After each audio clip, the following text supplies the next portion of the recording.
And I spent my entire career in high yield. And listen, high yield bonds are the worst possible investment right now that I've ever seen in my entire life. Yeah. They're yielding less than the inflation rate. That's before defaults, before expected and unexpected defaults. Yeah. It's ridiculous. Let's go.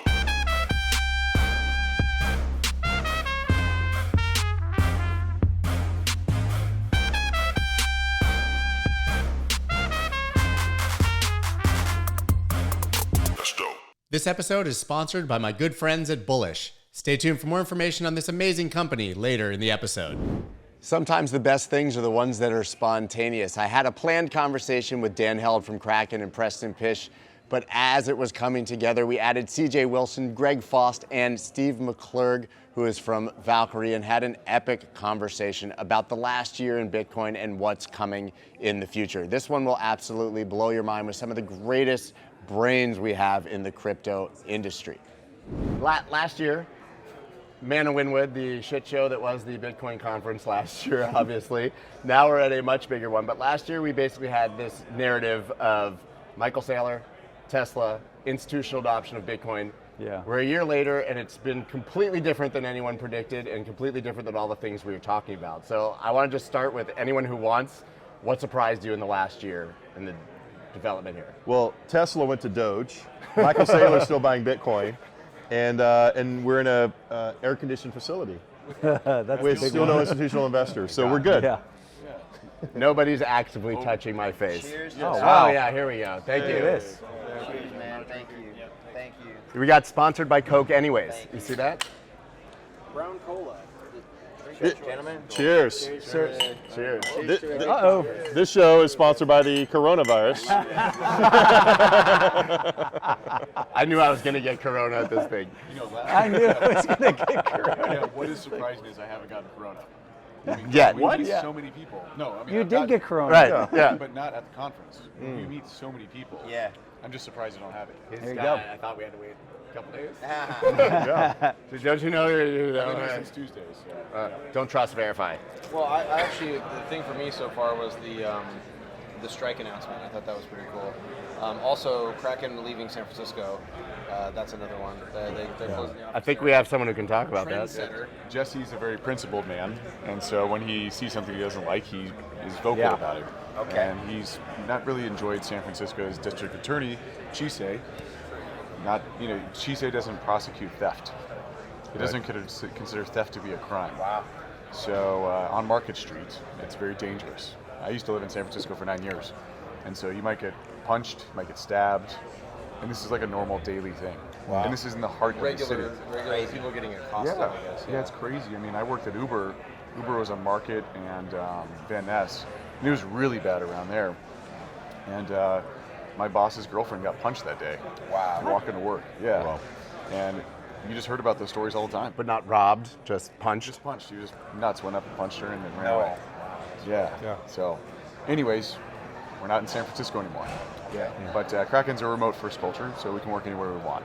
So I spent 3 weeks in Chile in January, working. Wow. So yeah, it's fun. That's why I like Kraken. Yeah, that's awesome. What surprised you in the last Well, year? listen, before we go there, I just want to call out Jesse for his support of the Canadian truckers. That was unbelievable. I'm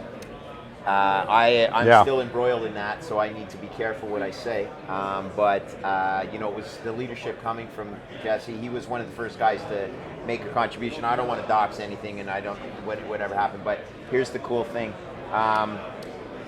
You see commitment in the Bitcoin community that I've never seen before. I said on stage yesterday with the big billionaires, it was pretty cool that they have the same principles as a bunch of plebs like us, right? Exactly. They're common people who want to help the world. So it didn't surprise me, but to hear Ricardo Salinas sitting behind me saying stuff that was absolutely beautiful, it's just refreshing. So I didn't, you have the sailors of the world, but these are big money movers, right? Like Orlando Bravo's $100 billion private equity fund. Like, this is some big ass size, and his commitment and his conviction in this, in helping the world, is like Jesse. I see him in my tweets. Yeah. I was like, wait, is this Tom Bravo? Yeah, isn't it crazy? I'm like, whoa. Yeah.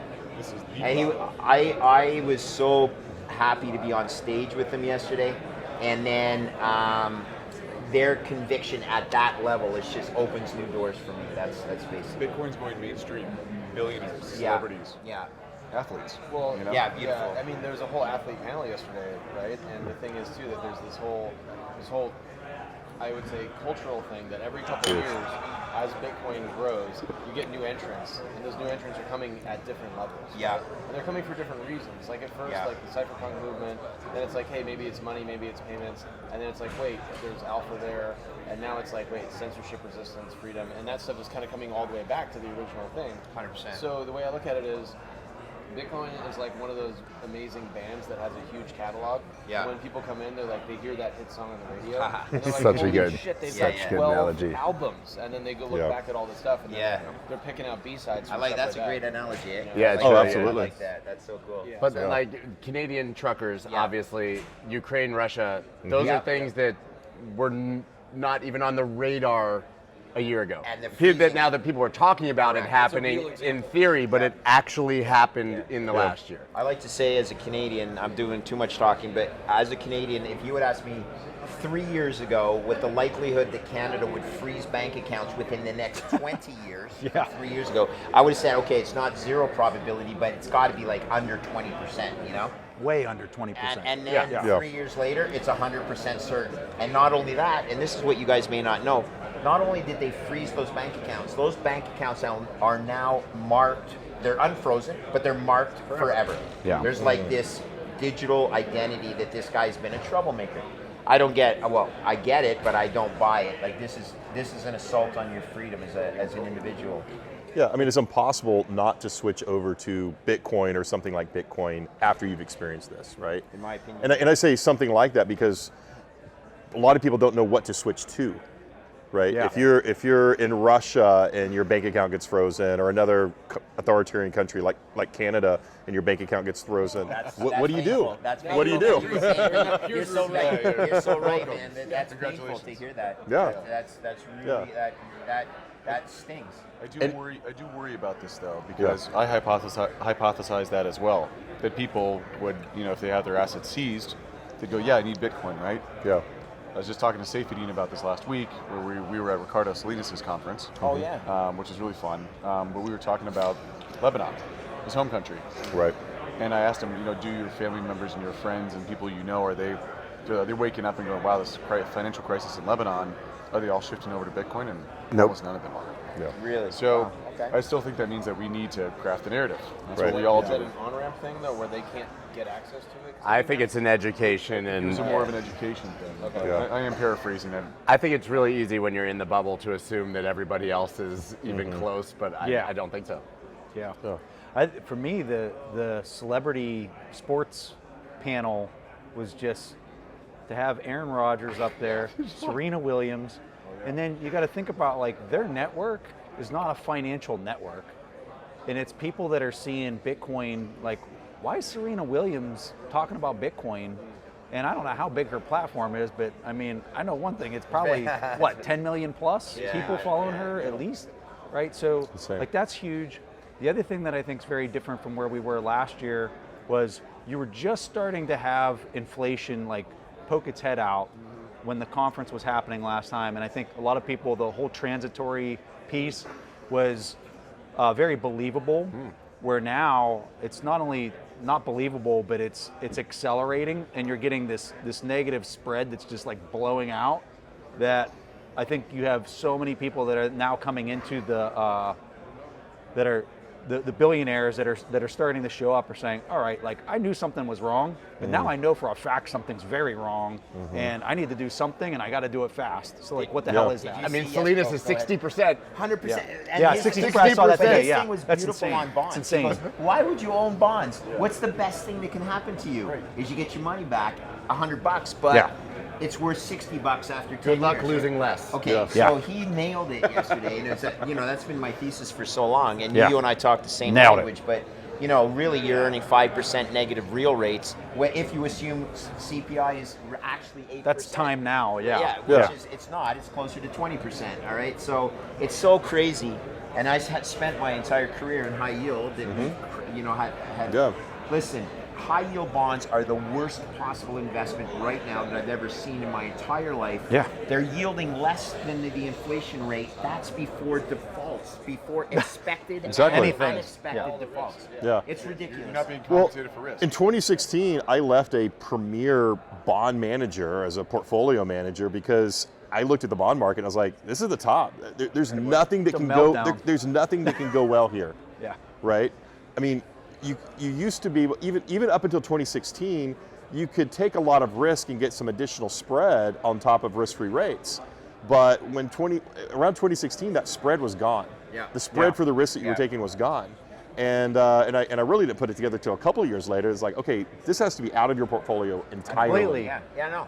Entirely. So 60-40 is dead forever. Well, There is no more 60-40. So it is dead forever. It is I did dead it forever. yesterday with Dan Tapiero, because he's been a global macro guy Yeah. his whole life, and he basically said there's no alpha left in macro Anywhere. And that you're 60, Anywhere. And you're 60-40, your 40% is already in a money-losing situation. So even though the bigger guy that no one calls out is Ray Dalio. Like his whole risk parity strategy, where he actually leveraged bonds against the volatility of equities, and by leveraging bonds, an increasing bond price would offset a bigger decline in equity prices, but the lift you got from His strategy is a levered fixed income position, but right? it works great when your rates go from 14% down to zero. But as I said on stage yesterday, Ray, that strategy is done. Yeah. It's over. And he's talking about been the end done. of the world. Yeah, but we like him He's because gotta he sell his said bags, Bitcoin though. before. But he doesn't He's a have, genius. And he's famous because he has a big fund. Has he allocated in his fund? I'm not aware that he has, right? When Bridgewater moves to an allocation in Bitcoin, then the game is on. I believe Game they said on. they were investing in crypto funds, right? I think that came out. And Yeah, I that's don't- true, did Dan. he say that? Yeah, He is yeah. actually? But it was very broad. And then it's a very Dipping the small toes. percentage. If you want to talk about He's buying Ripple and Doge. well, let's hope not. The banks like it. He's diversifying. Diversifying. Like that is that. I'm gonna use Hashtag that. diversifying. I think what we're experiencing right now, especially like a year ago, China had banned Bitcoin mining yet, right? Like at this time when we were all here last year. So they've done that now to a degree that we're seeing America is now the leader in hash rate worldwide. Yeah, that's big. Which I think is really interesting. And as a result of that, we're seeing like miners are seeing a lot of like ESG FUD from the government now. That's a thing, and they're talking about that. But I think like the FUD landscape was a lot harsher a year ago, 2 years ago, because now the grip that FUD had on the common mindset has lost. It's losing fingers. Okay. You know what I mean? They've lost the China thing. They've lost. They're losing the conflict money, because that was always something we said, and they're like, oh, that's not real. And now with Ukraine, we're seeing that it is real. Like, so the use cases are on our side are gripping up harder, and they're falling off. And I always find this funny about ESG. G stands for governance. Yeah. Bitcoin is a phenomenally better governance. it's amazing, right? Yeah, That's true. It's true. Yeah. ESG typically just focuses on the E. Right, yeah. Right. Well, and the S is a really important part for a lot of people, which is like the societal aspect, and Right. the social aspect. And so the next thing that happens, like the thing I think that's really going to be the wood stake through the heart of the FUD vampires, is once the social justice angle, like through El Salvador and see these other, relatively third world countries, once they start to come up and rise up a little bit, because of their Bitcoin adoption, because of remittances, because of the interactions and the point of sale stuff that's coming, because Lightning's developing, Strike, Cash App, all these things. I think that's where you're going to see like, oh, wait a second, this benefits poor people. It's not like some rich guy's playground. It might be Ricardo Salinas' playground to a degree, but if it helps regular people, then that's it. There's no more FUD. There's literally no other FUD, because even Janet Yellen came out the other day and said, oh, we've actually, you know what, they're not using it to skirt sanctions. Like, my bad. Everybody knows that there are advantages to trading on both centralized and decentralized exchanges. But why not choose an exchange like Bullish that offers the best of both worlds? Bullish's total trading volume recently exceeded $25 billion in just 7 months since they launched. And they have the best liquidity in the game when it comes to Bitcoin USD. Now, Bullish has released the first major upgrade to its liquidity pool technology with the introduction of a concentrated range-bound liquidity pool for the Bitcoin USD trading pair. This upgrade triples the order book depth within a range of 2%, making it one of the world's deepest Bitcoin USD trading pairs. This industry-leading order depth means you can trade confidently at scale with clearly understood price impact. You should check them out immediately at bullish.com/Melker. But the energy FUD has really died down. And that Surprisingly was died the down, narrative a year ago. Well, Yeah, that was a little. That's very Yeah, distasteful. right. I want to Yeah. call it. I think it's one of the most distasteful things I've ever seen. Yeah. I agree with that. Well said. Yeah. Well said, Dan. Really right, but it does seem, to your point, like we've had these sort of cyclical FUD in the history of Bitcoin. It's price drops, and it's China ban, India ban, only for criminals, ESG. But this is the first time that I've seen us actually addressing them and seeing them disappear. Maybe they'll cycle back. Now we have sanctions. Yeah, and I think That's the new we're one. also, as a group of people, maybe the outspoken people or whatever, we're professionally responding to this FUD now in a way that Right. is like way better than it ever has been. Because I think like the toxicity of people on Bitcoin Twitter or just in general has been really the loudest voice. But now we have very professional voices because of the Wall Street influence, because of the non-Bitcoin people like saying, listen, no, I'm sorry, you're wrong. You can't say that. That's Kathy's not true. publishing an entire like PDF, 100-page PDF or whatever. Yeah, and it is like laying it's it a lot out. of work, right? But eventually, what happens is the truth wins, and that's why we're gonna win. That's all it comes down to. Great. Well said. And, Yeah, and well- go ahead. Well, I was going to say also in the mining space too. A lot of Yeah. people are coming into the mining space with private equity, professional backgrounds. They're publicly listing these companies, and they're top-notch people that are coming in and helping to run some of these companies, and they're coming with a lot of ammo, and they're trusted sources. And big valuations because they're literally on Nasdaq, right? So Exactly. It's the thing like, and that's what's helping a lot of these big miners is that they don't have to sell Bitcoin as much. They can sell shares. That's right. So they can sort of dilute. You run the Sailor playbook and do like a speculative attack using. So can I leverage on the dollar. mining theme? I'm not sure if you guys know. I don't make a whole big deal of it. I'm involved in a power company in Canada that has 400 megawatts of power. So we're mining Bitcoin, self-mining. But listen to this little. One of our plants has a license to pump 9 million gallons of lake water a day. Out of the bottom of Lake Ontario, 90 meters down, you pull 4 degrees Celsius water out of the lake and run it to cool your miners. Right. Okay? It's unbelievable the efficiency we're going to drive out of those mining machines. And it's a beautiful thing because those plants, you mine. Oh, the grid needs power? Boom. Switch to the grid. Well, similar in Texas, right? No, because we are behind the meter. We own the plants, okay? And the grid needs power. Dang. Bang! We hit the switch. So and all take of a a question on this because I was talking to Harry Sudak. Okay, love him. He's Harry's great, awesome. and I love Yeah. his super bassy, sultry voice. Also, I just have to say that. Super what? Super bassy, sultry voice. He's got Okay. like perfect movie phone voice. Okay. So when you're, how much power percentage-wise Yes. are you guys allocating towards Bitcoin mining versus the grid? When We you- don't. Okay, so it's like a dial. Okay, Yeah. it really depends on the weather. It's like, oh my God, all the air conditioners just flew on in southern Ontario. Right. Like it needs power. Yeah. And by the way, it's the demand peak, or when you call peaking, the price goes up. Oh no, I'm still mining Bitcoin. So now it's way more powerful to flip it to the grid. Right. Bang, goes to the But grid. you're actually pushing power to the grid, which is really neutralizes the ESG thing all over again. Because It's perfect. it's perfect. Yeah, because you're incentivized to make power now. It's like having and a that's what the thing that a lot of people don't It's understand. so beautiful. Like as engineers, okay, like this stuff it makes just so much sense. And everyone gets scared of mathematics and the conservation of energy principles and everything that engineers grew up with. To Saylor's credit, I mean, I'm sure that hit a nerve. Yeah. It hit a nerve with me when he started describing it by the thermodynamics, first law of thermodynamics. Don't want to get too geeky with you guys, but as an engineer, being able to stabilize the grid. Yes. That's what we are doing, stabilizing the grid. Because the grid is a very inefficient mechanism. You don't power up and down your hydro dams or your nuclear reactors so there's a place. I was on stage yesterday, right? I'm not sure if any of you guys saw it, and I don't mind, but there's a Canadian politician that sent me a text after I was on stage. He goes, man, I loved what you said. Like, we're friends. He has a nuclear reactor in his region. Casually has a nuclear reactor. He does. Well, no, it's called the it's a Huron. Hey, let me show you. No, it's a Huron Bruce. It's a Huron Bruce. Okay, so his name is Ben Lobb. I mean, you guys could figure it out. Ben Lobb, Huron Bruce has a huge nuclear reactor in Canada. That nuclear reactor does not power up and down as the demand for electricity. There are times during the day we pay Americans to take our power. Yeah. Because it's Damn. too much power for the. Correct. throttle well, it down, yeah. The nuclear power's the reactor's still spinning. The steam is, hey.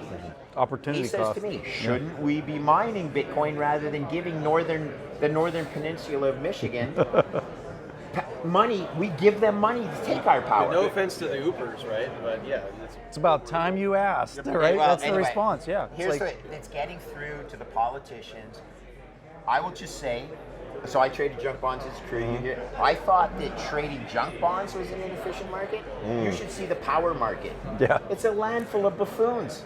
It really is. It's fucking crazy, and that's great. It's great because it allows for it to make it more efficient. Yeah.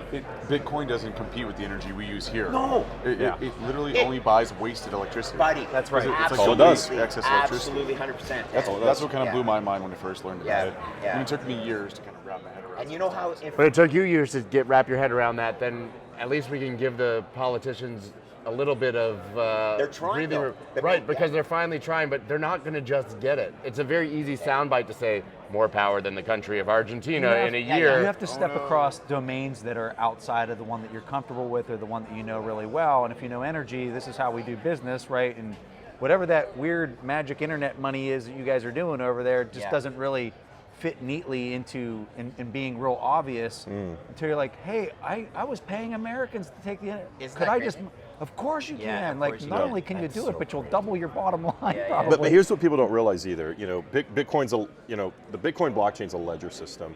Bitcoin mining is just data validation. It's servers. That's all it is. Processing. It's processing data. And if you look at what we do on our laptops all day, I mean, who here has Google and uses Google apps, Google spreadsheets? You're taking an online has two system thumbs. that's being powered through a server, right? And those servers are less efficient for the functions that you're doing. Each of us as individuals on a spreadsheet, okay? That does the same thing that a blockchain can do. So also, if you're using like AWS or any other kind of cloud computing server system, they're not incentivized to become more efficient because they sell their services in a way that's not efficient. Absolutely. Okay. Well, isn't that great? The Bitcoin validation, those servers are incentivized to become more efficient because they're trying to mine the blocks and trying to do it as efficiently as possible, and they're also incentivized to use as little energy as possible. And that's it. So it's way more efficient than anything else that's out creepy there. advertising and creepy tracking with Bitcoin mining. Exactly. Yeah, exactly. I'm getting served ads on Google now for Bitcoin mining as we speak. Exactly. I'm sure my bud's like, Sorry, trying to- I'm the leak, man. 'Cause they're following me through my Apple it's your, iPhone. you got the watch Damn on. man. Damn it. Following Yeah. Yeah. That stuff creeps me out though. That's true. They know everything. This is the thing too that like I think you were kind of saying it that we can't really expect the politicians necessarily to like craft the right legislation right out of the gate because even as Bitcoiners that are like in it hard, you know what I mean? We have chips on the table way deeper than they do, right? Like you guys have like careers in Bitcoin, right? And so when there's a politician who has 20 things on their plate, redistricting, taxes, school programs, school lunches, like, women's sports, right? There's a lot of different things on the Can we talk about women's sports? Oh boy, that was a great little transition, baby. So what I'm saying Clearly he had a I'm going to be an amazing boxer against 12-year-old girls. You're about to get canceled, bro. No, I'm not posting. Edit. identify with the world league. I heard you're very good at softball. I'm actually a Venezuelan. I love you. But seriously though, like there is with that professionalization in the mainstream, as Bitcoin's growing, the politicians are actually paying more attention, right? Yeah. So like last year, you had Warren Davidson as the alumnus here. This year, you have like the Prince of Serbia. and like Lummis and Bukele was supposed to be here, but there's like national security issues and stuff like that. Oh, okay. And there's like, Serbia was here? I didn't even know that. I thought that was a video game. Well, and, this, No, I and, met him and, yesterday. we He have, was super and we nice. have Yeah. people He from both was sides really of the nice, aisle yes. too, right? Yeah. Like, Yeah. I mean, I'm meeting, like, I'm a conservative, straight up, like that's what it is. But I'm meeting with Democrats, I'm meeting with progressives, I'm meeting with independents, because I'm there trying to explain Bitcoin to them in super plain terms or to their staff so they can digest it. And it's actually happening because Bitcoin incentivizes the human nature, which is to be self-protective, right? You look out for yourself, right? Bitcoin is Bitcoin mining. You're there to win. It's a competition. It's not a hand-holding contest. It's not a singing contest. You're there to win. And Bitcoin is the best money, and that's why Bitcoin's going to beat all these other fiat currencies. So in that sense, like the politicians all have this opportunity to have like this Constantine moment where they're on they see fiat on the deathbed or they see something bad and they're like, oh hey, you know what, we should probably just adopt Christianity in that sense, right? We need to adopt Bitcoin because otherwise we're going to get railroaded and all these other people are going to run. And imagine if like all the really prominent Bitcoiners just decided to run for office in their district. Right? Like, you know, like Fenton, like Bruce. Yeah, I love that. He was sitting Yeah. here today. Wow. Yeah.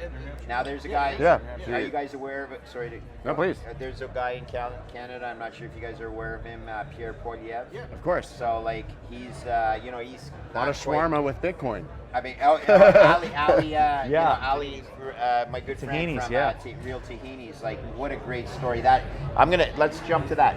Ali's father was a math teacher. Imagine that in Egypt, and their entire family. I'm going to say a good portion of their family wealth was basically confiscated and taken from them. Came to Canada, recreated their livelihood, and basically, Ali is a great friend of mine. Pierre Poilievre is running on this mandate that Bitcoin will help things, and he's calling out that. I support Pierre, but I got to be careful. Jeff, he's a friend of Jeff Booth as well. Yeah. Great Canadian. You guys have some really good Canadian Bitcoiners, I gotta say. We punch There above are. our weight. I think we punch above our I weight. think you do. I think Yeah. you do. Well, here's an interesting thing. So Wyoming, you mentioned Cynthia Lomas. A lot of great laws were passed in the state of Wyoming that were supportive of Bitcoin, including including even things around it, right? Like, the Dow Initiative. Sure. So a lot of people don't know this, but Tennessee is now the second state to get that. And that was led 2 days ago. 2 days ago, Really? which was led by a talking about? Democrat in a Republican state, Jason Powell. He's out. He's a state representative, and he led that initiative. He got all the support of Republicans as a Democrat, and Unanimously got this passed. Unanimously passed. In both houses. And this is going to happen because states now are going to FOMO in because they're not going to want to see their state lose the jurisdictional arbitrage that That's California is. Back to that templated. circle. Yeah, It's templated. Yeah. And that's how we end up at the national level. The states Yeah. are going to lead. No doubt. Yeah. No doubt. It's going to take time, but they're going to see the benefits, and like Texas, Wyoming, Yeah. Tennessee, the states that are really leading this thing, that's where people want to go live, and that's where they want to raise their kids, and that's where they want to, stick their Bitcoin mines, and that's that's going to be a big advantage in the future. Yeah. Yeah. Well, I can't wait to see it. We have to wrap it up. So, cheers to my empty Hey, bottle. cheers. Did I go faster than everyone else? I feel bad if I did. Thank you guys. I love that this came together last second because it wasn't supposed to. So it's always magic when you get a bunch of people on the couch. Cool. Do it again soon. Loved it. Thank you so much for listening to this episode. If you haven't already left a rating or a review on Apple Podcasts or Spotify, please do that now. Spotify just added ratings, so please go ahead and click that 5-star. I'll see you guys next time.